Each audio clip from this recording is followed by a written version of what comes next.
melakukan etika batuk. Yang pertama, apabila menggunakan masker, maka jangan membuka masker ketika batuk. Yang kedua, apabila kita tidak menggunakan masker, buang di sampah infeksius.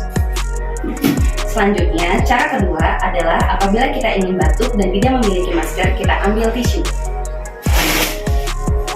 Lalu kita lipat tisunya. Tisu yang sudah dibatukan tidak boleh diletakkan di mana-mana, harus langsung kita buang ke tempat sampah.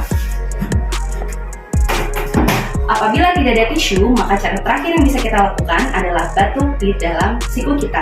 Caranya, letakkan siku kita di depan mulut, lalu batuk. Setelah melakukan dua cara yang terakhir, maka yang harus kita lakukan selanjutnya adalah mencuci tangan.